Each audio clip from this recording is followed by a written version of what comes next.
Philip has built a reputation for unapologetic approach to working with entrepreneurs, leaders, and athletes all over the world who believe there is more for them in one form or another, and they want to live a more courageous life. Philip's mastery is helping people connect to the work that they were put here to do. His pioneering philosophy, Soul Set, equips and empowers people to uncover their unique gifts, not talents, and use them to impact the world. He has a knack for getting into all sorts of scenarios. He's caddied in golf for the President of Ireland, been chased and nearly killed by a bull elephant in Nigeria, and made wine in Australia. He's traveled to 85 countries around the globe, built an orphanage in Peru, written 5 books despite being dyslexic, created a documentary called Give and Grow, and he spent the last 3 years restoring a 500-year-old castle set on 22 acres of Celtic rainforest on Ireland's west coast. The brave castle welcomes leaders from all over the world who come for deep immersive retreats. His flagship retreat, Brave Soul, is the place to start if you want to connect your why, uncover your gift, and leave a meaningful legacy. And he believes the deeper you go, the higher you fly. Philip, we're all yours. Thank you. That is both a humbling introduction and a very intimidating one at the same time, because I'm not sure I can possibly live up to all of that. But nonetheless, it's funny, you reminded me, Cameron, of the couples retreat. It's funny, I joked about this years ago, but the idea of running a couples retreats for CEOs and COOs, because actually the dynamics are exactly the same. There's just tends not to be as much intimacy in a physical context, but there tends to be a lot of the dynamics that we see in playing out in couples. My job in the world is to provide platforms, create experiences, and ask questions that sometimes people either haven't asked themselves, and in some cases don't want to ask themselves. So as I came in here today, I don't do a lot of virtual stuff, but when Cameron asked me to speak, I said absolutely 100%. And I came in here today kind of over the last couple of days contemplating, like, what am I going to share? What am I going to present? And how do I serve you? And I think that's the biggest thing I'm trying to do here today, is to show up as best I can and to serve you in some capacity. I got some feedback from you in terms of questions around struggles that you're facing as leaders and struggles you're facing as people. And if I had to simplify what I do professionally in many respects, is when I work with athletes, I love soccer, I love football. I think everyone on the call would agree it's the greatest sport in the world. And that was a kind of a mini joke. So we'll see how the sense of humor goes. But it's a sport I love, and I've been able to take soccer, the sport I love, and combine it with what I do, which I also love, and I do think has value in the world. And when I work with soccer players at, in some cases, the very highest level, and in other cases, young guys and girls setting out, essentially, my business is everything off the pitch.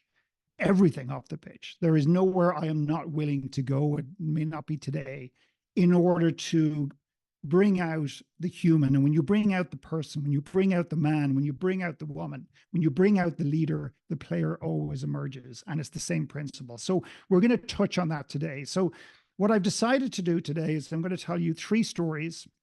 I'm going to ask you 3 questions, and I'm going to take 3 questions at the end, and if not more, if we've got time.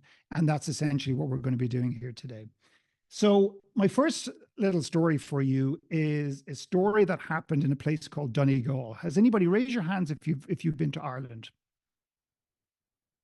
Raise your hands if you've been to Ireland recently and you have somebody you know, but you didn't bother reaching out and setting up a coffee, a dinner, or a lunch. Raise your hand. Because Cameron, just by the way, I don't hold grudges a lot, but I'm struggling letting go of this one.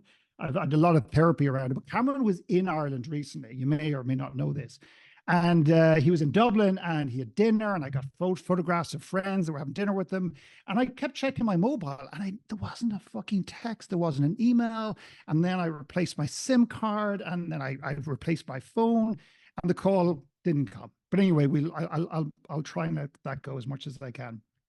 Anyway, let's get back to it. So we're in Ireland, we're up north, we're up in a place called Donegal, which is kind of the asshole of nowhere, but it's pretty amazing and beautiful. And the people are wonderful. And of course I would say that because that's where my wife is from. And I'm in the kitchen and there's copious amounts of cups of tea. And it was kind of wrecking my head, as we say in Ireland, kind of like melting my brain, because the same conversations about the neighbors and the weather, and there wasn't a piece of alcohol to be seen for like 50 miles, and I was dying for a drink. And finally, my mother-in-law says out loud, she said, Noreen is my sister-in-law. She said, Noreen, why don't you play a tune on the fiddle? And I'm looking around and I'm dating my now wife, probably 6 years at this point. And I'm thinking to myself, Nori plays the fiddle. I didn't know that. And of course she didn't play the fiddle, because what I'm about to tell you proves that. So out comes this fiddle. And I thought she was warming up, and she was moving the whatever you think the thing up and down. I'm not a musician. And she was stroking this beautiful piece of equipment, and the noise was horrific. I mean, absolutely horrific. It wasn't like a cat dying and screaming. It was like a cat who's watching his best friend dying and he was screaming. It was that painful. And I'm thinking, when is she going to actually start? And then it got even more disturbing, because then I just caught at the corner of my eye a foot tapping on the ground, and it wasn't Noreen playing the fiddle. And then I look around, and my mother-in-law is like this, and she's like, kind of nodding to the music, and she's tapping her feet. And I'm thinking, what is wrong with this woman? There is no beat. There is nothing coming from this. It was horrific, right? So finally she stops, and I applauded, not because I was grateful, but because she'd finally stopped and I could get a break and I could get my sanity back. And the fiddle went away, thanks be to God. And that night we found ourselves in a pub, as you do in Ireland. And Noreen looks at me. She goes, "You're very quiet." And I said, "Yeah, what do you mean?" She goes, "Well, you haven't mentioned my fiddle playing." And I said, "Is that what you call it?" And she goes, "Well, that's a bit harsh, isn't it?" And I said, "Well, not really." And I said, "Noreen, I'm not concerned by the fact that you can't play. And trust me, you cannot play. But what I'm really concerned about is the pain on your face, and the uncertainty, and the anguish, and the anxiety, and the discomfort.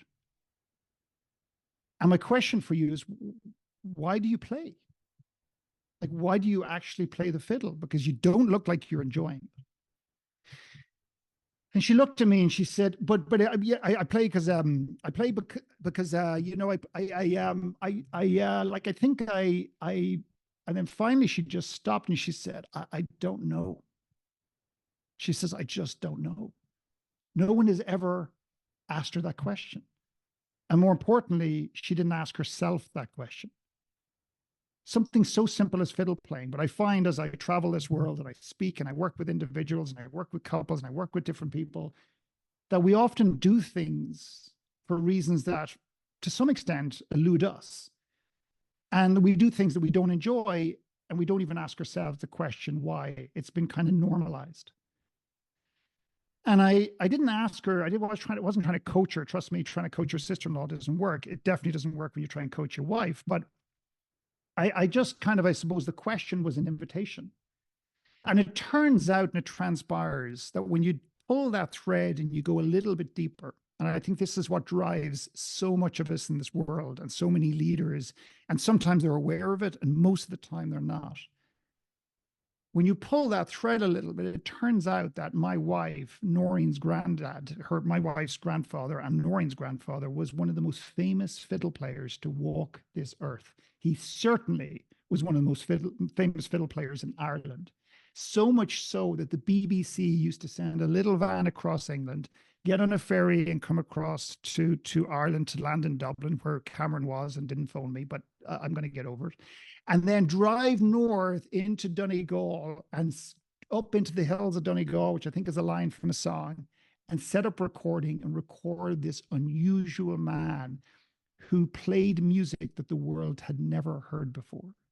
And when asked where the music came from, he actually said, and I quote, the fairies, the little people taught me how.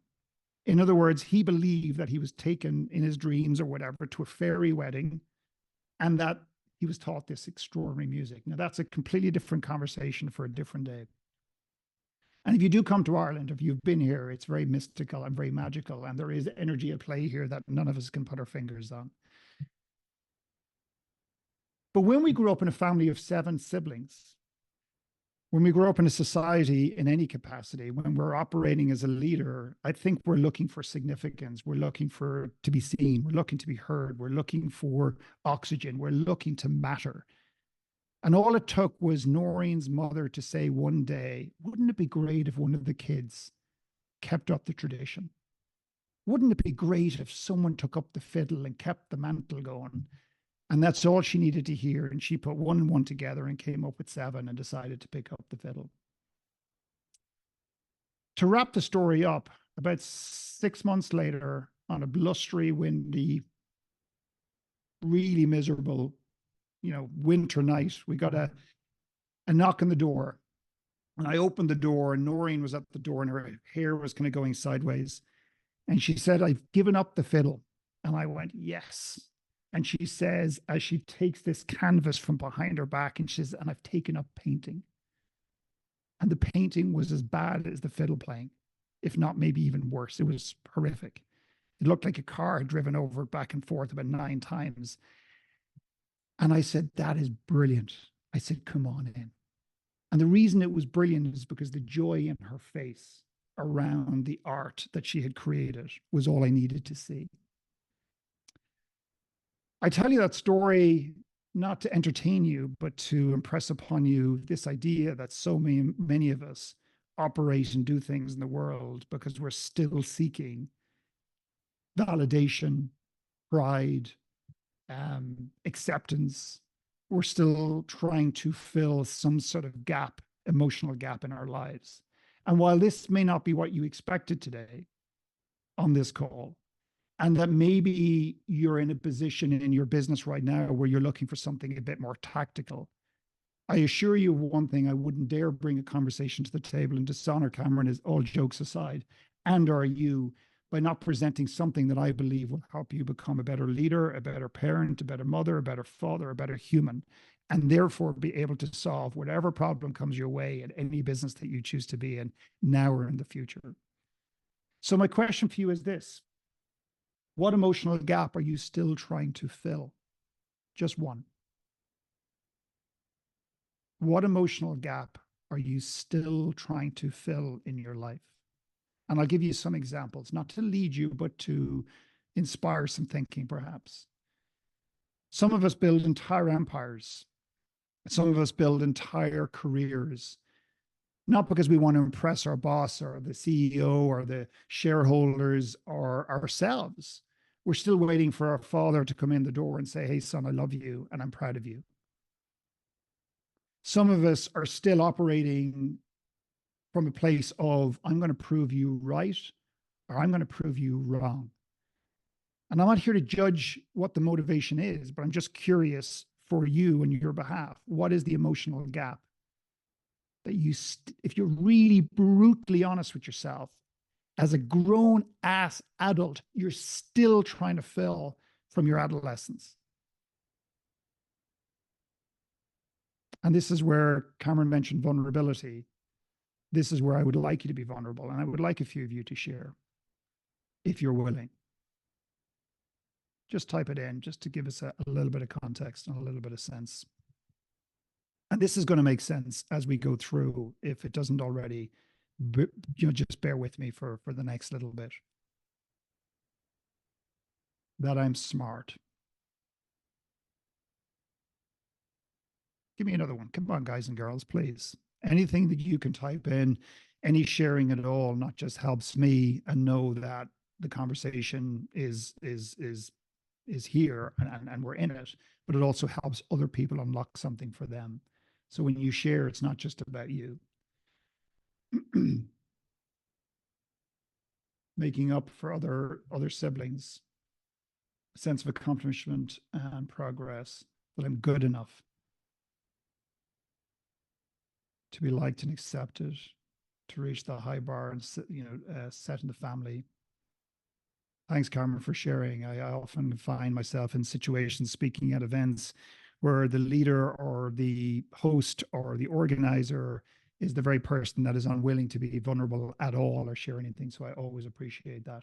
To avoid failures and focusing on successes, And thank you for sharing that. And what I would ask you to do is to think about these things that you're sharing, not today, not right now, but when you get off this call, beyond this call, and to really pull the thread a little bit and just see, how are they driving me? So for example, I'll give you a quick example of how maybe an athlete might operate. A lot of athletes, when I work with them, apart from digging into their personal lives to help them, squeeze an extra percent out of their performance on the pitch, a lot of them are living from a place of scarcity. They're operating from a place of what they do not want in life. And I'd like you to self-assess. You don't need to type it in, but think about it. They're living from a place of fear, or they're living from a place of guilt. They're living from a place of, I don't want to go back there often, not always, as opposed to showing up every day and saying, I'm going to live from a place of abundance. I'm going to live from a place of love. I'm going to live from a place of what's possible, like possibility, which is just that energy of possibility lights me up. And I am as guilty as anybody as falling into that scarce place. And the way I would describe this transition is, imagine, and let's not do the whole argument for the moment of whether electric cars are good, bad, or indifferent for the economy or for the world. But let's just imagine that in the context of this little explanation, that it's the best solution we have right now. When you're living from a place of scarcity, when you're being driven by not wanting to make a mistake, when you're being driven by being liked by people, when you're being driven to prove somebody right or wrong, to me, that's fuel in the tank is diesel. And the transitional fuel is kind of like gas or petrol, depending on what part of the world you live in, you'll use those terms. And ultimately, when you live from a place of abundance, which is not necessarily something we want to attain and live from every moment of every day, but certainly the goal should be or could be to live more from that place. To me, for the moment, that's electric. And when I work with athletes who make that transition, even if they jump in and out of it, they play with less fear and they play as a result with more freedom. And how that shows up on the pitch, and take this as a leader in your organization, is you're bolder, you're braver, you take chances. They're calculated, but you still take chances. You follow your intuition more. You're out of your head. You're in what they call a flow state. The very place that Rory McIlroy was not in last week because he was based on fear. And those golfers in the call will know who I'm talking about. He wants the major too much. And I called it the day before. I said, Pauline, he's not ready to win again. He wants it too badly. I grew up watching Padraig Harrington, who's a golfer in Ireland. My dad coached him as a kid, and I watched his progress. He was not destined to win any major, hence the reason he won 3. Attachment is a problem. Let me move on. My second story is this. I was in prison, not for the reasons that you might think. And I was volunteering. And I was volunteering and doing what you might refer to as a Shark Tank or a Dragon's Den, depending again on what part of the world you're in. And basically, these men that I was working with in this context had experienced remorse. They were rehabilitating. They were, going through a very intense program to set them up to assimilate back into society and to kind of right the wrongs to some extent that they had done to get themselves into prison.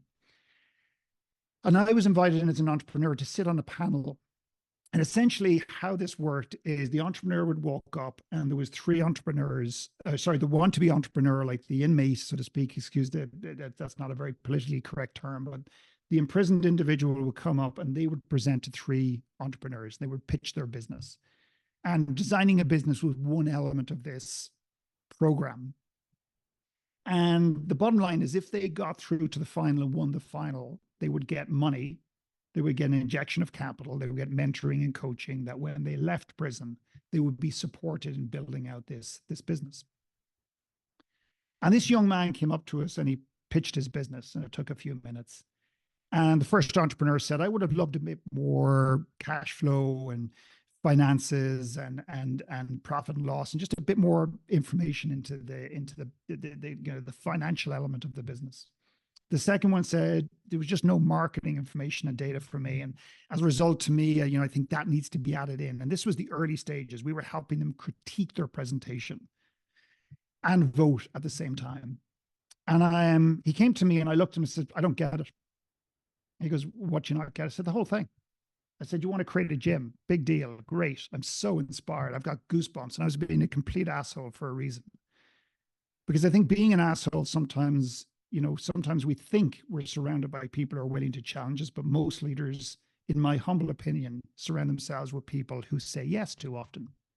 And as a COO, I'm imagining it's quite difficult on occasion, and maybe I'm wrong. Maybe Cameron has beat this thing out of your bodies and out of your psyche completely. How do you say no, and how do you challenge the person that you report to? I think that is one of the great opportunities in the positions that you guys and girls are in. And I said, does the world really need another gym? And he goes, well, I think so. And I said, well, I don't. I just don't get it. And the reason I was being an asshole is that I actually believed there was a deeper why. Emotionally, when he spoke, there was something he wasn't sharing. And finally, I said to him, I said, why you? And he goes, what do you mean? I said, why you? Why are you setting up a gym? And he looked at me and he said, my personal why doesn't matter. And I said, well, it does to me. And he started to quiver. And then he started to cry. And he said, there's only one person who ever believed in me. And she kept me on a solid, good track. And when she died, I went off the track. And that was my grandmother. And she died of obesity. And with tears pouring down, this big, tough guy, pouring down his face, all over his tattoos. He said, no one needs to lose someone like that as prematurely as I did through something that can be prevented. And I want to prevent that. And I looked at him, I nearly got up and hugged him, even though we weren't allowed. And he says, you're not implying that I bring that into my pitch. And I said, no. But I said, you're an idiot if you don't. He injected that into his pitch. He got to the final and he won the final. And every single person on the final committee, the final panel, if you like, when asked why did they pick him, they said he had the most compelling why.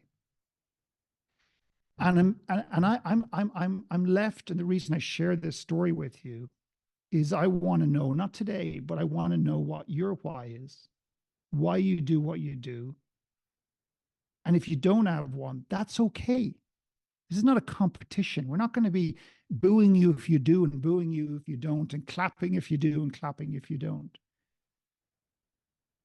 But any CEOs that I know, it's difficult for them to find an identity. I'm not suggesting completely, but to find out who they are as a man or a woman in this world, and what it is that they want, and what it is they believe, and who they want to become, and what drives them in amongst the expectations of the CEO or the founders or the shareholders or whatever, the culture, and trying to hold it all together. How do you find you in all of this?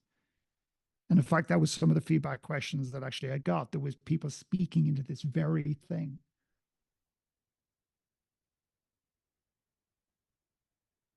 And I'm going to use another sports analogy, and I wasn't planning on it, but I'm just going to use it. And again, excuse me if you're not into golf and you dislike golf or you find golf boring, but this just happened last week, and it's not about golf. It just happens to be about sport, which in my mind runs very, very similar to life and to leadership.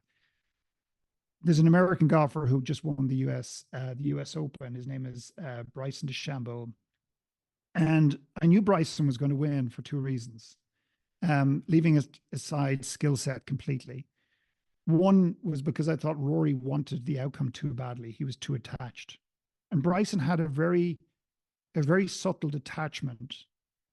But at the very end, when he took his hat off and he turned it in front of the cameras, he had a silhouette, an image of Payne Stewart, who was an American golfer who passed away many years ago. He had his spirit almost speak to him, that he wasn't actually playing for him. He was playing for something that lay outside of him. I'll give you two other quick examples. Again, apologies, they're all sports ones. In the Ryder Cup, when the European team played and they leveraged the memory of Seve, and they all wore the silhouette of Seve, they just played with the freedom because they just got out of their own way. When Argentina won the World Cup, they decided to play for Maradona because he had just died recently. And what maybe I'm sounding very dramatic when it comes to life and business, and maybe I'm using these big examples, but I think it's really, really important to understand why it is that we do what we do, and I'll tell you why it's so important. Because what it does is it gives you a different type of fuel that goes beyond electric. It's kind of almost nuclear fuel. It gives you a depth to pick yourself up when you have a bad day, to go further than you can ever imagine as possible, to do the things that would ordinarily scare the shit out of you. So I'm going to leave that with you. And that is more of a question for you to ponder, not just now, but when we get off the call, is why do you do what you do? What is your bigger purpose in this world? And are you achieving that right now? Can you pivot within your current business? Can you change things around to achieve that? Or not, as the case may be? I don't know. But I think it's a really important thing to have. For the record, mine is I was a very lonely child, and I didn't realize the extent of how lonely I was.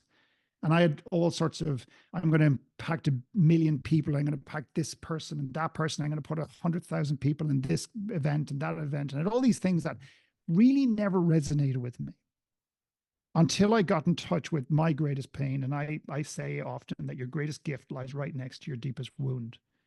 And my deepest wound was the loneliness that I experienced as a kid. So my goal and my wish, my mission right now is to eradicate loneliness for as many people as I can before I die. So it's not really about me. It's driven from my experience, but it's not actually about me. I'm sitting in our Brave studio, as we call it, next to the castle. And the castle, we're just stewards of that for a period of time. And this place is a place to support people and help them heal and help them grow and to go back out into the world and make it a better place. So it's not actually about me. It contains me, but it's not about me. My final story is, and I'll try to make this as quick as possible, and then if we have remaining time, we'll do some Q&A. And my final story is, I was at an event called a Clarity Retreat many years ago, and we played a game. And the game goes, you're not allowed to do what you do professionally. What would you do? And for those who get stuck with money, which is a whole other conversation around their dysfunctionality with money or their abundance with money or whatever, I always add in, just for ease, and money will look after itself, right? It's just a game. And I have 3 reactions to this little game that I sometimes play. One is, this is ridiculous and stupid. 2, but I'll play it. 2 is, I'm not playing the game. Grown adults go, no, I'm not playing the game. I would just do what I do professionally already. And 3 people go, oh, this is a lot of fun. What would I do? I'd be an actor. I'd be this. I'd be whatever. And it's often very revealing what emerges for people. But this guy was very defiant. He said, no, I'm not. I would do what I'm doing. And I said, no, I know that, but it's just a game. You couldn't do that. What would you do? And he just kept digging in. And the more he dug in at that time, and I probably would approach it a little bit differently today, but at that time I decided I'm going to dig in as well. And there's about 20 participants, and about 19 of them eventually started looking at me going, can you just back off and leave him alone? And this man owned a bakery, very successful bakery in a big city in North America. And I said, I don't buy it. I said, there's something there. And he goes, Philip, he said, I would do what I'm doing right now. And I just finally said, I call bullshit again. And I was just on the press. He was starting to really hate me at this point, which is not uncommon. And finally, I just said, I'm not moving on until you give me something. And he got really angry. He says, I do something with food. And I said, like flipping burgers. And he said, don't be ridiculous. He said, I'd create a slow food movement.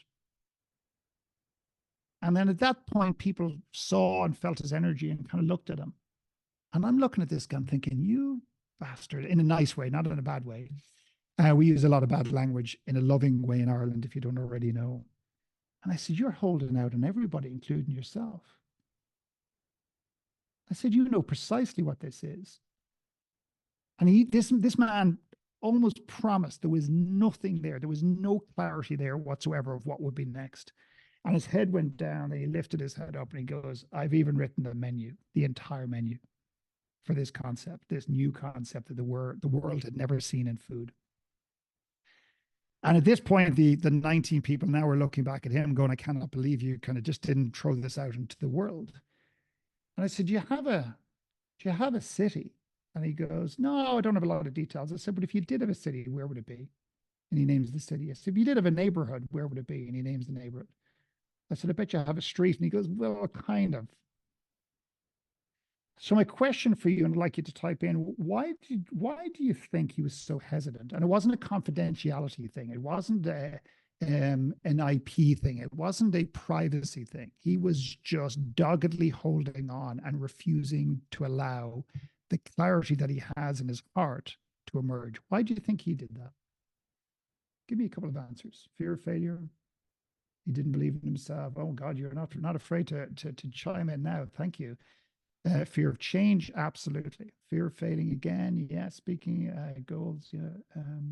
Goals outside can fear to commit to himself. You're all right. You're all right. Every one of you are absolutely right. But I'll give you maybe a slightly different perspective. And I love this. And this, I proved this last week with 15 people that came to an experience here, and we tested this significantly in that week. Think about 3 summits, 3 mountains, if you want to call it that, whatever you want, but 3 summits in a row. And imagine that he's on the current summit. He's scaling that summit. He's beginning to look over the top of that summit. He's beginning to imagine what's next, which is this thing that he's been holding on to. I often believe that the reason we don't want to look at the next summit is not because we're afraid of that. We might be, but actually we're afraid of the summit that lies beyond both. He was actually doggedly determined not to reveal to the world what his next summit, his next journey was going to be, simply because it brought him a step closer to the thing that scares him to death. And that is the essence of who he is as a person. And that's what emerged about a year later when I did some work with him. I knew it was there. You see, this man was married with 3 children. Turns out that he's gay.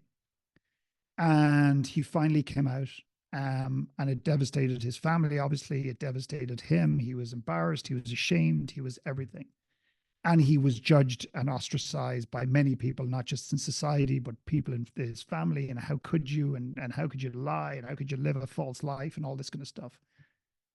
And he went on to write a book about his journey, because what he wanted to do was to demystify it for others, and he wanted to protect other people, and he wanted to help people in a similar predicament to him, or prevent the predicament that he himself went through. So why am I sharing that story with you? The thing that fires me up more than anything else on earth, and the thing that saddens me more than anything else on earth, is meeting people who simply do not, or are not willing to reach their full potential. As corny and as cliche as full potential might sound, I think we're all deeply gifted. And it doesn't mean you have to resign tomorrow morning and head out and start hugging trees. It doesn't mean you have to walk out of your business tomorrow and create something that has meaning and write a book and whatever. You can experiment with this in your culture, and or you can experiment with this in your personal life outside of this. But I do trust that when I share this with you, it will stir something for somebody, at least one of you. And if that's the case, and you get a step closer to unveiling this 3rd summit for yourself, irrespective of whether you execute on it today or in the future, then my job is done here today. Because it has been remarkable to see what has emerged from people. I have had clients come through that never imagined they'd ever write a letter, never mind a book, and they've written books. Not because of Philip McKernan, right? People put me to give me way too much credit for the work I do. I'm good, but I'm not that good. They've come through and they've decided to have children that they never were going to have before. They've come through and they've set up business. They've come through and they've stepped into a leadership role that they were scared shitless. They've come through and they literally believe in themselves a little bit more. And the last thing I'll share, and then I'm going to stop talking, and I want some questions for you guys and girls,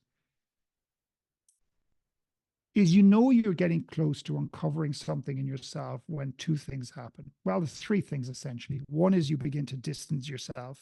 You begin to use language like, oh, I don't want that anymore. I never really wanted that. That's an indicator that you're giving up on the dream. The second thing that happens is you use increasingly diminishing language towards the very thing that is emerging. It's just, is typically the first two words in the, it's just a little book idea. It's just a little thought. It's just something I was going to introduce to the business, but it's just this. In other words, it's significant and it's useless and it's a piece of shit. And it probably is a representation and an extension of how you really feel about yourself or a lack of confidence. And therefore it's just insignificant. When in reality, it could be really significant. And the final thing that we do when we're getting very close to uncovering something really magic in ourselves is we decide to create chaos and busyness just for the sake of it, so we can avoid something really important that's coming.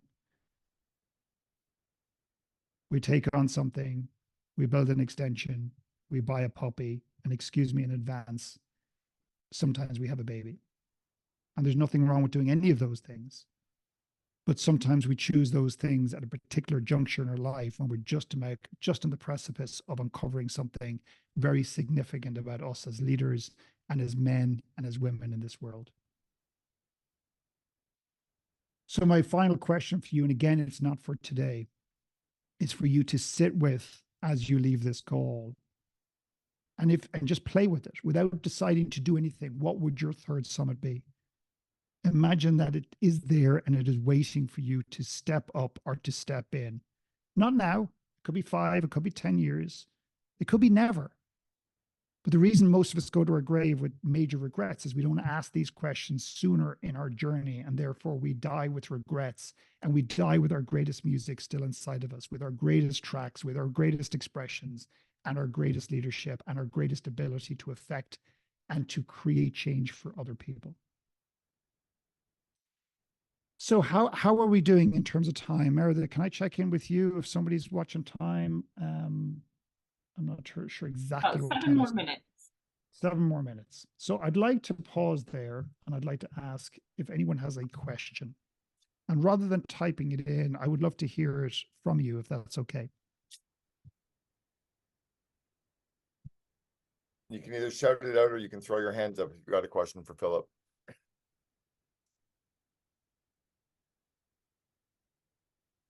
Lacey? Come on, don't be shy.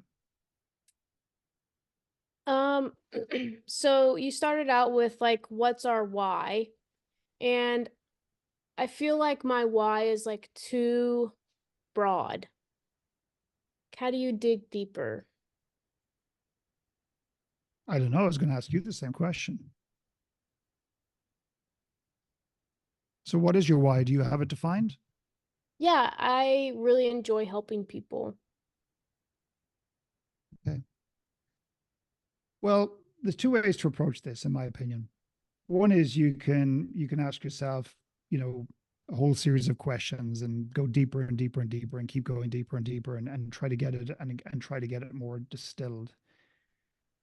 But if you really want to create what I call alignment, so the essence of who we are is an extension into what we do and how we show up and our why in this world. And I might be going a little bit too heavy here in one sense, and I'm slightly reluctant because I don't want to just open this up and walk away. But I think the most important whys that I've ever experienced is when the why is connected to something we ourselves experienced.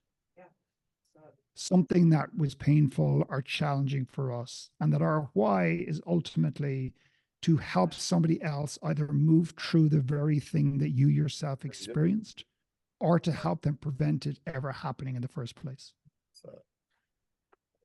I've just, does that make sense? You've disappeared on me. You've moved. Oh, yeah, that makes sense. Now that you've said that, it's clear for me. Yes. Okay. Yeah, thank you. So align it to something you personally experienced. A very quick example of that would be I had a lady once who did a one last talk. It's a concept that we use to bring vulnerability into the workplace. And her talk was going to be about the First Nations atrocities and challenges in Canada. And notwithstanding, it's a massively important topic, and notwithstanding it was important to her. But I asked Bev, is there a different story you could tell that was more personal? And she ended up telling the story of how something had happened in her life, and it was an extension of her own lived experience rather than something that sat outside that was important to her. And therefore, she was the most qualified person in the world to bring this to the world. That's it. That's an example of what I'm trying to talk about. Yeah, that makes Anybody sense. else got a question? Thanks, Lacey. I appreciate that. I think that's your first name. There's a few names there. Wendy, you're up. Anybody else got a quick question? Yeah, we've got Wendy, then Peter, then Shay. Shaz. Wendy, let's go. Yeah, so it's interesting. I'm actually on vacation right now. So I have this beautiful view that I'm looking at. So I've been deep in thought in this conversation, which has been great. And I agree, you're a great storyteller, Philip. So I guess what's interesting is, as we're sitting here, you know, most of us who are in this group are the second in command or the second in charge or the, you know, the partner here, if you will. But I wonder for, and maybe it's Philip, maybe it's Cameron, maybe it's for some of the folks on the call who aren't just the COO, but also serving that CEO capacity. I'm wondering if there's something that made you feel like, you know what, I'm ready to not be the second. I'm ready now to go out on my own. Like, so I think that's something that I'm struggling with. So Wendy, if I can ask you to rephrase the question, and let's not make it about anybody else in the call, it's all about you. What would the question be? I guess it's, how do you know when it's time to develop something on your own, to not be the second, but be the first? Like you're saying, like those hints or those little moments there, it's just like, yeah.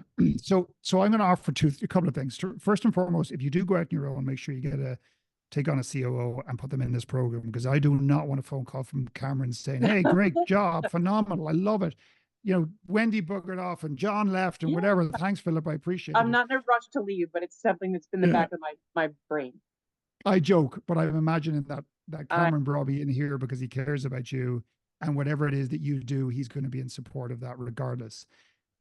Wendy, what I would offer you is this. Imagine if you're dating somebody and you're not sure you love them, and you ask somebody a question. Maybe you ask me the question, how do you know if you love somebody? My answer would be this. It wouldn't be, well, you check your pulse, or you do a blood test, or you write the 7 things that you love and hate about them. It would be, why are you asking the question? Sometimes the answer is in the very question we ask. And if you're asking that question, what I would encourage you to do is to lean into not just the question, but what lies beyond the question. So often the answer is in the very question itself. And my sense from you is this has been something that's been brewing for quite some time. But perhaps you're asking the question is, when do you know is the perfect time? When the ducks are in a perfect row, correct? No, because every time you line up those ducks, one of those bastard little ducks just swims to the right or to the left. There is no perfect time. There is absolutely no perfect time. But looking at your face, I don't even need to go any further, because something's going on in your face right now. And I trust that whatever this dialogue has been for you, that it has shifted something in you that will emerge over the coming weeks, months, or years. Is that fair? Yeah, it is. Thank you. Good. Last question, and then I just want to be respectful of time. Yeah, Philip, I'm just interested a little bit in how you work with couples. So how do you take two people with seemingly two different whys and put them together and grow their relationship? And their shared why, I suppose, is what you're headed towards. Couples typically, and I'm going to simplify it today. And this is pretty accurate based on my experience, and I've been working with couples for over 20 years. It's a small part of what we do, but it is a very important part of what we do. And just to be clear, I was asked at a conference, I spoke for a gentleman called Dan Martel, which some of you may know, and Dan invited me to speak. And someone said, do you work with couples? And I said, I do. And I said, it's a pain in the ass. He goes, what do you mean? I said, it's a pain in the ass to get two people to agree to go to a retreat, because one typically wants to go and the other one's going, well, what's wrong with this? And it's typically the men are trying to convince the women, no disrespect to the ladies in the call, and I'm not trying to be sexist, but it might come across that way typically, or it could be the other way around. And how it's often interpreted is, you want me to change rather than you want me to grow. And it's that I want you to change energy creates the resistance to some extent. But if I could go into the depths of relationships, I would just share a couple of things high level. One is, we typically, when we fall in love with someone or meet somebody, They have something that we feel we don't have. They have a sense of humor. They have an intellect. They have a gregariousness. They have an abundance. They have the opposites attract. We see elements of them that we cannot see in ourselves. But then we spend the next 5, 10, 15, or 20 years changing that person to see the world like we do and doing the things we want them to do. And we try to control the shit out of them. And then what happens? Every time. So it's actually about separating the couples and having two very distinct visions, whys, lives, whatever it happens to be, and to be okay with that, and actually to allow that person to shine, to allow that person to breathe. So I will leave it there, but essentially it's about treating them as individuals. And the last thing I'll share very quickly is they'll often come with a laundry list of the things they want their partner to change. And then what we do is we get them to write their stories, go back into their past, into their childhood, their experience with parents and their experience with love and intimacy. What do they experience? And by the time they do the work themselves, which is often a really big eye opener, and share with their partner goes, oh, you mean he doesn't leave the dishwasher open on purpose that I walk around the corner and hit my leg? You mean he doesn't leave his socks there to be an asshole? He does it because that's all he knows. So the competition and the complacency and the judgment and the anger is replaced by compassion. So that's just a quick insight into how I would approach. And by the way, CEOs, same principle. Do we have time for one more, or do I need to finish? I don't have a clock on me. There was one more question. Meredith, do you want me to take one more question, or do you want me to wrap? It's your call, entirely your call. Ches, we do have one more quick one from Ches. If you do, can you repeat Okay. what yours was, Ches, you put in the chat? Oh, apologies, I missed that. Thank you. That's okay. Philip, thanks so much for what you shared. I really resonate with a lot of it. You said a phrase that was really good. I want to make sure I capture that correctly. You were saying our deepest why is connected to something about our deepest hurt from our past. Can you say that phrase again so I can make sure I have that accurate? Our greatest gift lies right next to our deepest wound. Thank you. That's what it was. Our greatest gift lies right next to our deepest wound. Thank And I tell you, Very if I good. died tomorrow morning and I could leave the world with one thing, there is such extraordinary truth in that. And that's why a lot of us don't uncover our purposes, because we're unwilling to look into the place where we've been hurt. Therefore, we can't uncover the very thing. It's the fuel. It's the thing that drives a lot of who we are. Ladies and gentlemen, thank you so much for having me in. Cameron, I really appreciate it. Meredith, thanks for all the work you do and the going back and forth and the patience. I just hope that there's been something. What I would offer you is this finally, is that sometimes these questions don't land immediately. Sometimes you go, what the hell? Like, this is not what I expected or whatever. And it could be a month, it could be 6 months, it could be 8 months, and something emerges. I just hope that today has been of value to at least one of you. And I really appreciate you giving me the time. Thank you so much. And Philip, you also just hope that we at least send a text message when we're in Dublin next time. Sorry, is somebody speaking? I don't know. Cameron, somebody speaking. I do not know who he is. The rest of you, if you're coming to Dublin, Ireland, where I live, where I'm actually here and resident and available for coffee and dinners and everything else, please feel free to reach out to me. Thank you, Philip. You're amazing, as always. See you, Cameron. Take care. Lots of love Thank to you. everybody. Bye, guys. All right.